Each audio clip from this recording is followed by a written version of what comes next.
여러분들 중 말하기나 발표할 때 그때 왜 이렇게 말했지? 라는 후회를 해보셨다면 이 영상이 도움되실 겁니다.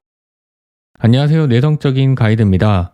저는 대학생이 되고 군대를 다녀오면서 한 가지 깨달은 게 있었는데요. 사회생활을 잘하기 위해서 말을 잘해야겠다 였습니다. 하지만 이 내성적인 성격 때문에 처음 보는 사람들 앞에서 말하는 걸 두려워했었는데요. 그때 제가 우연히 세바시 김창호 강사님의 영상을 보게 되었습니다. 시작부터 청중을 사로잡고 웃기기도 하고 때론 감동을 주기도 하면서 큰 박수를 받는 게 너무 멋있어서 나도 저런 사람이 되고 싶다 라는 생각을 했습니다. 그때부터 스피치 학원, 대학교 발표, 대외 활동, 그리고 여행 가이드까지 하며 사람들 앞에서 말하는 경험을 쌓아나가게 되었는데요. 탁월함보다 꾸준함이란 말이 있듯이 여행 가이드를 10년 동안 하다 보니 이제는 내성적이지만 사람들 앞에서 말하는 것에 큰 두려움을 느끼지 않았습니다. 물론 그 과정에서 그때 왜 이렇게 말했을까? 라고 생각하며 청중 앞에서 하면 안 되는 말과 행동도 많이 했었는데요. 그래서 오늘은 말하기 초보자들이 자주 하는 실수 4가지와 그 해결 방법에 대해 알려드리겠습니다.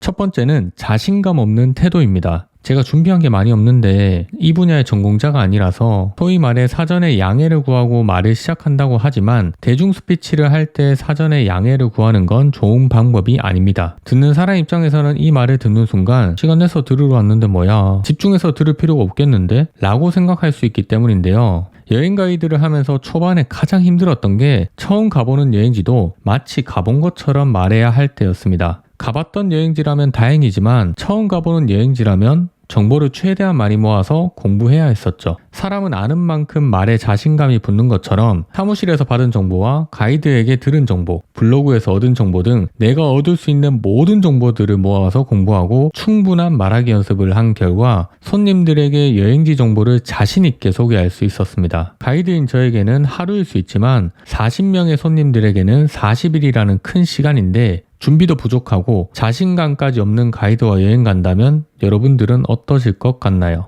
자, 이처럼 대중 앞에서 자신 있게 말하려면 그만큼 준비를 많이 해야 됩니다. 하지만 잘못된 준비로 큰 실수를 저지를 수도 있는데요. 바로 두 번째, 대본을 있는 그대로 외우는 것입니다. 여행 가이드 경력이 쌓이면서 실습 가이드 교육을 하게 되었는데요. 처음 여행지 멘트를 해보는 것 때문에 그 A4 용지에 글씨 크기 12포인트 정도 되는 크기에 문단도 나누지 않고 빽빽하게 작성한 대본을 버스에서 계속 외우고 있었는데요. 결과는 어떻게 됐을까요? 실습 가이드는 버스 안에 계셨던 40명의 손님 앞에서 대본 3줄 이상 말하지 못하고 멘트를 끝냈습니다. 왜 이런 결과가 나왔을까요? 사람이라면 모든 문장을 기억하고 있는 그대로 말을 할 수가 없습니다. 그리고 그렇게 말하는 순간 글을 읽는 사람이지 말하는 사람이 되지 못합니다. 스피치는 글을 읽는 게 아니라 대중과 소통하는 것인데요. 그렇기 때문에 대본을 그대로 외우는 게 아니라 연습만 하는 용도로 사용하셔야 합니다. 저는 이런 경우 보통 5단계로 나누어서 연습을 하라고 하는데요. 첫 번째는 글로 써보시고, 두 번째는 소리내어 천천히 읽어보고, 세 번째는 대본 없이 연습해보고, 네 번째는 친구나 지인 앞에서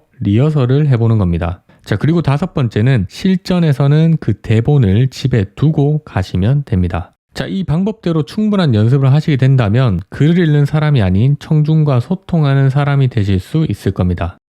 자, 그런데 여기서도 한 가지 문제가 발생하는데요.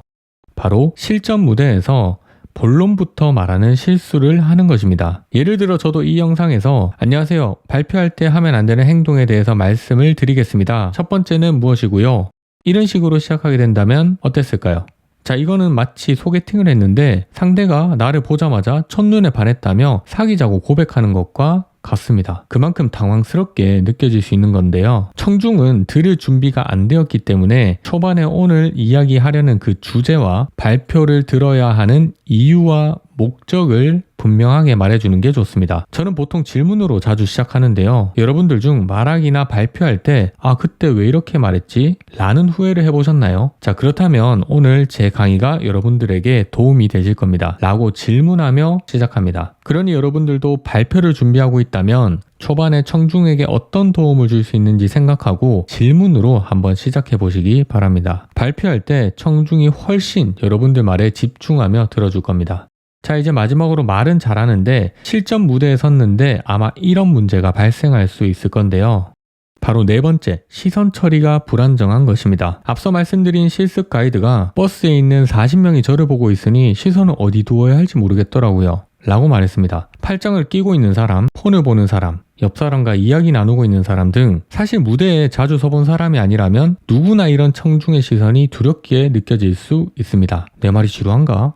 그만 말해야 하나? 라는 생각 때문에 멘탈이 무너지며 머리가 새하얘질 수 있죠. 하지만 사람은 눈을 보고 말해야 진정성이 느껴지죠. 자, 그렇다면 우리는 누구를 보면서 말을 해야 할까요? 제가 10년 동안 여행 가이드를 해보니까 아무리 말을 잘 못하고 버벅거리더라도 딱 한 명 나를 바라보며 집중해 주시는 분은 꼭 계시더라고요. 그때 알았죠. 아, 나는 저분과 대화한다고 생각해야겠다 라고요. 델 카네기도 이런 말을 남겼습니다. 청중 속에서 한 사람을 골라라. 다른 사람이 지켜보고 있다는 사실은 잊으라. 그와 대화를 나눠라 라고요.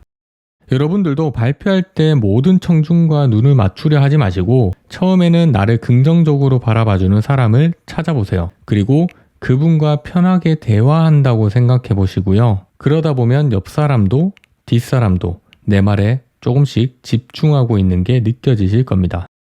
자, 지금까지 발표할 때 절대 하면 안 되는 행동 4가지에 대해 알아봤는데요. 첫 번째는 자신감 없는 태도, 두 번째는 대본을 있는 그대로 외우는 것, 세 번째는 바로 본론으로 들어가는 것, 네 번째는 시선 처리가 불안정하다는 것. 자, 이 4가지 중에 나에게 해당되는 부분이 있다면 본문에서 알려드린 해결 방법으로 천천히 한번 연습해 보시기 바랍니다. 여러분, 내성적인 성격의 장점은 장작처럼 활활 타오르는 그런 열정이 아니라 숯처럼 은은하지만 오래가는 그 열정입니다. 오늘도 여러분의 스피치는 여러분들의 삶의 무기가 되어줄 겁니다. 감사합니다.